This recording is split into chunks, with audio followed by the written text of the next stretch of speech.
para dar a conocer parte del planteamiento político y de trabajo de la planilla 11 de octubre, dejaremos en el uso de la palabra a nuestro compañero José Humberto Montes de Oca Luna. Gracias, compañeros. Bueno, antes que nada, compañeros y compañeras, agradecer la hospitalidad de esta colonia electricista y de todas las colonias circundantes que han acudido a este evento para conocer la plataforma política de nuestra planilla 11 de octubre.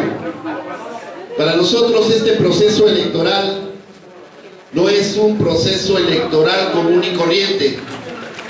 Este proceso está inscrito dentro de una negociación con el gobierno federal que arriba a los momentos determinantes para poder resolver el conflicto estallado a raíz del ilegal decreto de extinción de Luz y Fuerza del Centro. Por tanto, estas elecciones son vitales para fortalecer la postura del sindicato en la negociación con el gobierno federal y alcanzar los objetivos que nos hemos trazado. Hay que partir de un recuento de hechos que nos llevan hasta acá, hasta esta mesa de negociación, entendiendo que los escenarios de la resistencia durante largos 5 años de sacrificio y de lucha callejera no han sido siempre los mismos, compañeros, porque eso es lo que luego no se alcanza a entender, porque la solución que estamos ahorita alcanzando no corresponde en forma idéntica a lo que nos trazamos el 11 de octubre del 2009, cuando reunidos en Asamblea General decidimos rechazar las liquidaciones y luchar por la defensa de nuestro trabajo y de nuestro contrato colectivo de trabajo. Después del golpe, después de que fuimos desalojados violentamente por la policía y el ejército de nuestros centros de trabajo, y una vez que el infame de Felipe Calderón publicó el decreto de extinción de Luz y Fuerza, el Sindicato Mexicano de Electricistas se reunió en la Asamblea General. Fue la asamblea del 11 de octubre del 2009, a donde trazamos una ruta para la recuperación de nuestro trabajo. ¿Cuál fue el primer objetivo que nos trazamos en ese momento? En ese momento pensábamos que era posible echar abajo el decreto de extinción. Si echábamos abajo el decreto de extinción, prácticamente regresaríamos a Luz y Fuerza del Centro, tal y como la conocimos hasta el 11 de octubre del 2009. ¿Qué decidimos hacer para echar abajo el decreto de extinción? Decidimos ampararnos en contra de esta decisión arbitraria de Felipe Calderón y salir a la calle a protestar en contra de este abuso de poder. Por la vía jurídica interpusimos un juicio de amparo y lanzamos toda una campaña de movilizaciones con la asistencia, con la solidaridad de un conjunto de organizaciones sociales que aglutinamos en la Asamblea Nacional de la Resistencia Popular por acuerdo de asamblea del 11 de octubre. Más adelante, compañeros, nuestro juicio de amparo llegó hasta la Suprema Corte de Justicia de la Nación. Nosotros decíamos que ese decreto era ilegal, era inconstitucional y tenía que ser derogado. Pero ¿qué dijo en agosto del 2010 la Suprema Corte de Justicia de la Nación? Le dio la razón al presidente, dijo que el decreto era legal y era constitucional.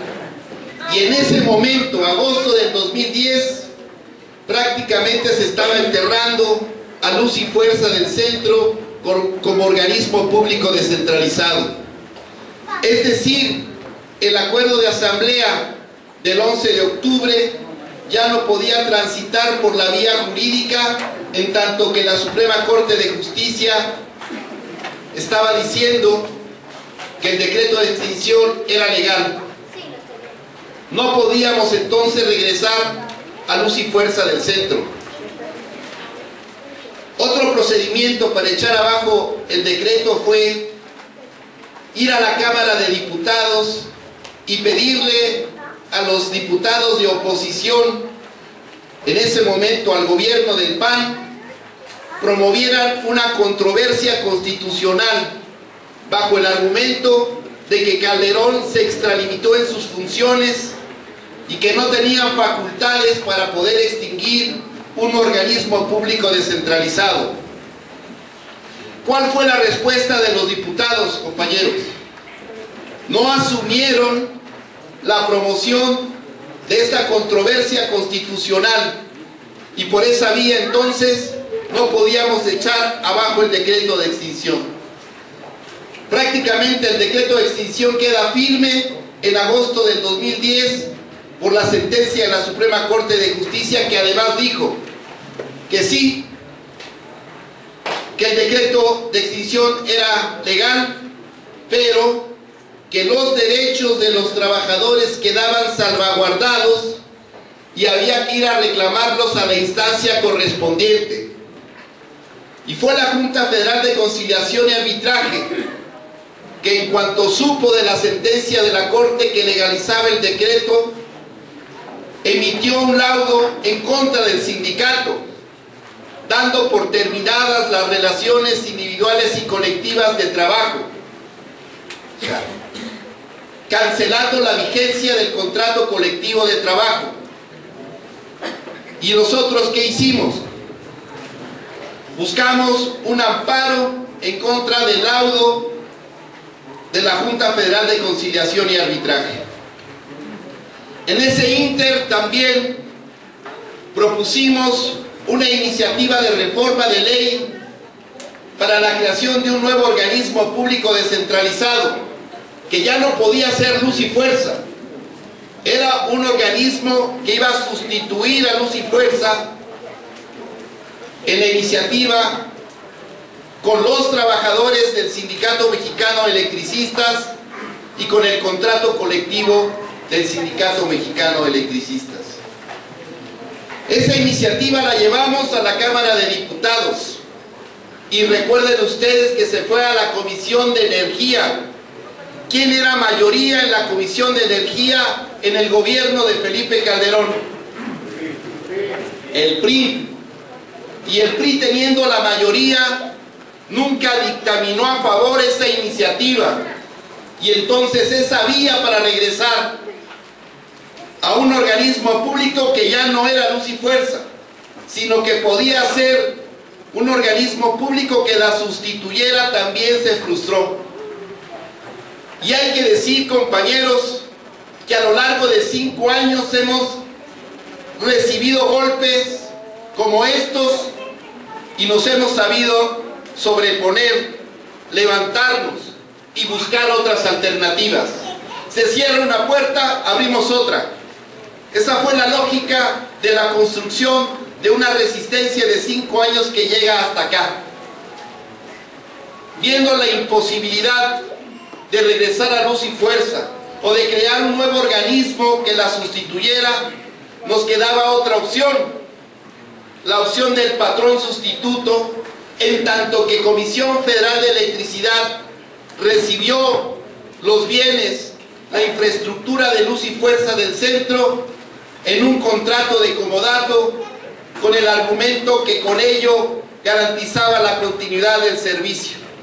Y ese hecho de que ellos hubieran recibido de parte del SAE la infraestructura de Luz y Fuerza era el motivo para que nosotros alegáramos la sustitución patronal. Cuando nosotros nos amparamos en contra del laudo de la Junta que daba por terminadas las relaciones individuales y colectivas de trabajo, interpusimos en este juicio de amparo también la demanda de patrón sustituto. La Junta ya se había adelantado, no solamente cancelaba el contrato, sino que además en su laudo decía que no teníamos derecho al patrón sustituto, sin ser la litis lo que se estaba juzgando en ese laudo. Ese juicio se fue hasta septiembre del 2012, y en septiembre del 2012 el Tribunal Colegiado de Circuito en materia del trabajo, que llevaba este juicio de amparo, nos da la razón, compañeros, y alcanzamos una victoria jurídica. El tribunal dijo que nuestros derechos habían sido violentados por la Junta Federal de Conciliación y Arbitraje, que teníamos derecho a la sustitución patronal, que no existía causa de fuerza mayor que legalizara el despido masivo de 44,000 trabajadores, y que entonces los trabajadores agremiados al Sindicato Mexicano de Electricistas podíamos regresar a trabajar ya no a Luz y Fuerza del Centro, sino a Comisión Federal de Electricidad como patrón sustituto. Incluso esa sentencia del tribunal decía que teníamos que cobrar nuestros salarios caídos, que el tiempo de la resistencia se tenía que considerar tiempo de servicio. Y bueno, nosotros nos pusimos muy contentos porque llegamos a pensar que en México había un Estado de Derecho y que el Poder Judicial de la Federación actuaba con soberanía del Poder Ejecutivo y que nuestros derechos iban a ser restituidos con este amparo otorgado por el Poder Judicial. Y pensamos que regresaríamos ya no a Luz y Fuerza, regresaríamos a Comisión Federal de Electricidad. La Comisión de Trabajo estudió la estructura, estudió los escalafones, estudió la materia del trabajo que era nuestra, para buscar adecuarnos a esa estructura y ya con otro contrato colectivo de Comisión Federal de Electricidad. Y eso pintaba bien, pero estamos en México, estamos en un país donde no hay Estado de Derecho, donde no hay división de poderes, donde el Poder Legislativo y el Poder Judicial se subordinan al Poder Ejecutivo, a donde el Poder Ejecutivo a la vez se subordina a los intereses de las grandes empresas transnacionales que querían apropiarse del sector energético de nuestro país. Y ahí es cuando uno entiende cuál es el fondo del decreto de extinción. Lo que se buscaba era hacer avanzar la privatización del sector eléctrico y al mismo tiempo acabar con la vida de un sindicato que acaba de cumplir 100 años. Un sindicato democrático autónomo que defendió por 10 años a la industria eléctrica nacionalizada. Recuerden ustedes que nuestra organización echó abajo 2 reformas constitucionales privatizadoras, la de Zedillo, la de Vicente Fox, y Calderón, viendo que no podía imponer su reforma por la vía legal, adoptó una posición fascista para golpear al principal sujeto defensor de la soberanía energética del país, el Sindicato Mexicano de Electricistas. Ese es el fondo de ese golpe. Pero nos quedamos en que el tribunal nos da un amparo. Felipe Calderón, presidente espurio, antes de entregarle el poder a Enrique Peña Nieto, se pusieron de acuerdo para que el gobierno federal, a través del SAE, promoviera un recurso de revisión de la sentencia del tribunal que nos daba la victoria jurídica. Y todos sabemos, compañeros, qué pasó el 30 de enero del 2013. cuando la Suprema Corte de Justicia, en un acto arbitrario, vergonzante para nuestro país, revocó la sentencia del tribunal que nos daba la victoria y prácticamente nos dejó en la indefensión jurídica, porque no hay otra instancia en nuestro país más allá de la Suprema Corte de Justicia a la cual podamos apelar. Y recomendó lo que nos dijeron desde octubre del 2009, que ya no había nada que hacer, que había que irnos a liquidar y que adiós al sindicato. ¿Y qué hicimos nosotros, compañeros? Nosotros convocamos a una asamblea el 4 de febrero del 2013 para analizar la nueva situación, para analizar el nuevo escenario que se desprendía de la arbitrariedad de la Suprema Corte de Justicia. Ya no podíamos regresar a Luz y Fuerza. Comisión Federal, como patrón sustituto, nos estaba siendo negado. ¿Qué íbamos a hacer, compañeros? Y en el análisis de esa asamblea del 4 de febrero tomamos 4 acuerdos que quiero traer a esta reunión a valor presente. Primero, desconocer la sentencia de la Corte y no irnos a liquidar. Segundo, interponer una queja en la Comisión Interamericana de Derechos Humanos, viendo que el Poder Judicial de la Federación de nuestro país nos había cerrado todas las puertas. Tercero, decidimos intensificar la lucha social. Y cuarto, lo más importante en ese nuevo contexto fue definir la necesidad de alcanzar una solución política negociada al conflicto. Ese fue el acuerdo del 4 de febrero. Inmediatamente después organizamos la caravana por el derecho y la justicia del trabajador. Fuimos desde la Ciudad de México hasta Nuevo Laredo para visibilizar que el sindicato estaba vivo, que el sindicato no iba a acatar la sentencia de la Corte y que íbamos a recurrir a instancias internacionales para defender nuestros derechos humanos y laborales. Fuimos a Washington, entregamos la queja y al regreso tomamos por más de un mes la Secretaría de Gobernación en un plantón que también es histórico. ¿Cuál fue el resultado, compañeros? Que para abril se instala una nueva mesa de negociación con el gobierno entrante de Peña Nieto. Y en esa mesa de negociación pactamos una agenda de 3 puntos.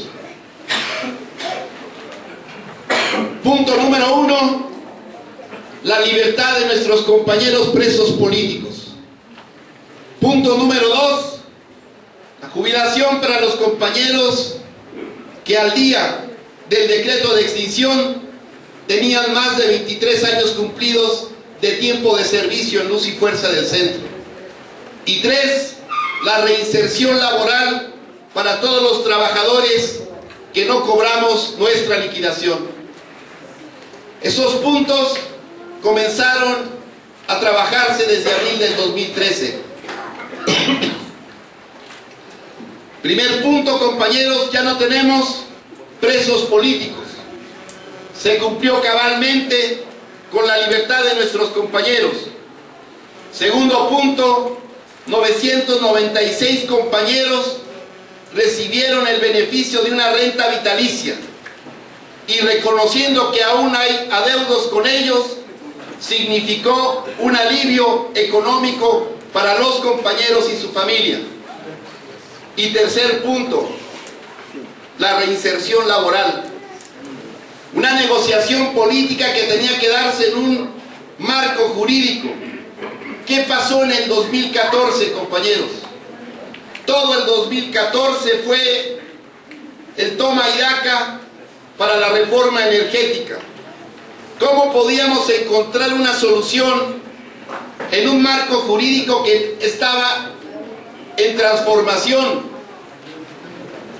podíamos negociar una salida con el viejo marco jurídico de la Ley del Servicio Público de Energía Eléctrica, o tendríamos que adoptar una negociación en el nuevo marco jurídico sectorial resultante de la reforma energética, como finalmente ocurrió. En ese lapso, la dirección del sindicato recibió en noviembre de 2014 una propuesta del gobierno federal para alcanzar una solución política negociada al conflicto, que nosotros pusimos a discusión en la Asamblea General de noviembre del 2014. En esa ruta, el gobierno reconoce que tiene adeudos con los trabajadores en resistencia. El gobierno plantea la transferencia de activos de Luz y Fuerza para hacerlos propiedad de los trabajadores. El gobierno plantea otorgarnos una concesión para el uso y explotación de las plantas hidroeléctricas de Luz y Fuerza para generar energía. Esa fue la propuesta que se discutió en noviembre. Y en noviembre la Asamblea General le dio el visto bueno para avanzar en esta ruta. Todo lo que hemos hecho, compañeros, lo hemos discutido en asambleas generales. Y en las asambleas generales no ha habido una propuesta diferente que con la soberanía de una asamblea general haya sido adoptada por la mayoría. Lo que hemos venido haciendo es cumplir en medio de condiciones muy adversas para los trabajadores en resistencia las pautas, los acuerdos que la misma Asamblea General del sindicato nos ha mandatado. Y es entonces que llegamos al tercer punto de esa mesa de negociación. El compañero secretario general dará a continuación de mi intervención ya un detalle de cómo está esa negociación. Pero lo más importante, y para finalizar, es entender que los escenarios de la resistencia fueron cambiando. Entender que la resistencia fue también encontrar alternativas a la cerrazón, alternativas a las infames decisiones del Poder Judicial, alternativas al encarcelamiento de nuestros compañeros, alternativas a la campaña de difamación en los medios de comunicación, alternativas a las calumnias, alternativas al aislamiento político con el que comenzamos la resistencia. Hoy, compañeros, estamos coberturados por un movimiento social. 5 años de resistencia que no fueron de resistencia pasiva, que fueron de construcción de alternativas, de política de alianzas, y hoy tenemos, entre otras cosas, una Asamblea Nacional de Usuarios de la Energía que está reivindicando las demandas del Sindicato Mexicano de Electricistas. Hoy estamos en el proceso de construcción de una nueva central de trabajadores de sindicatos democráticos independientes como el nuestro. Logramos romper el cerco informativo con huelgas de hambre, con caravanas, con marchas, con mítines. Nuestra resistencia nunca ha sido pasiva, siempre ha sido una lucha constante y permanente de la cual debiéramos sentirnos muy orgullosos. Los que participamos, los que no participan, no tienen derecho a criticar lo que hacen los trabajadores y jubilados en resistencia.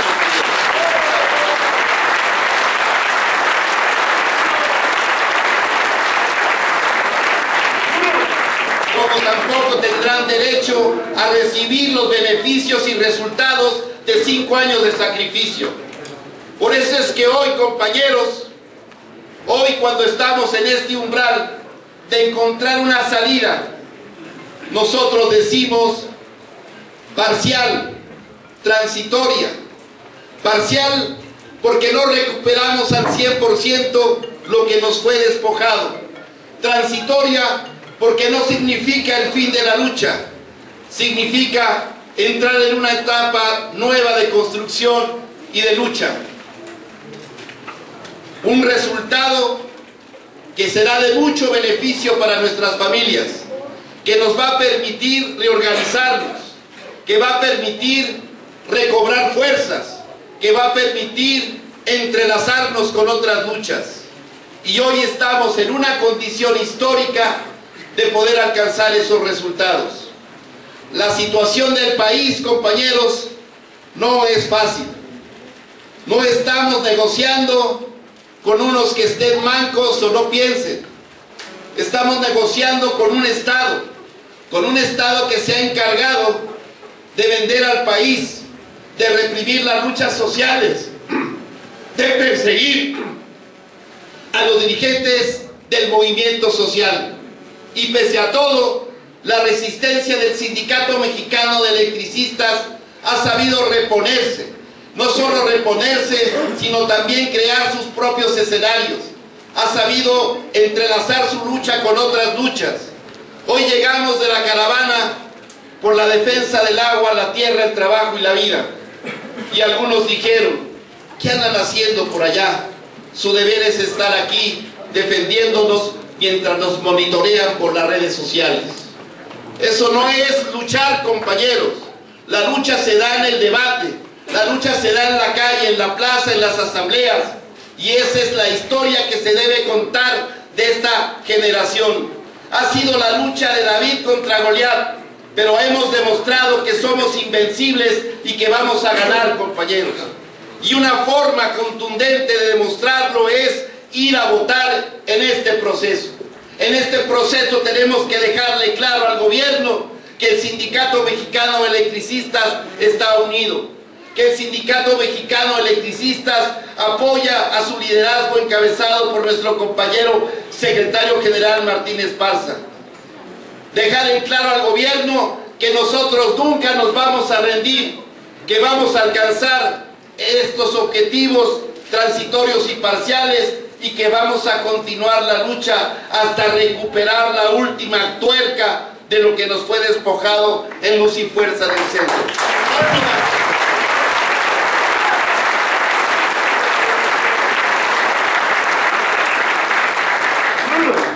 Termino entonces diciéndoles, compañeros, que hagamos un compromiso todos por ir con el vecino, por ir con el familiar, con todos aquellos que son miembros activos de nuestra organización, para hacer una labor de convencimiento de que tenemos que ganar, que la victoria está cerca, pero que es necesario sumarnos en este proceso electoral al respaldo al Comité Central y a esta planilla 11 de octubre.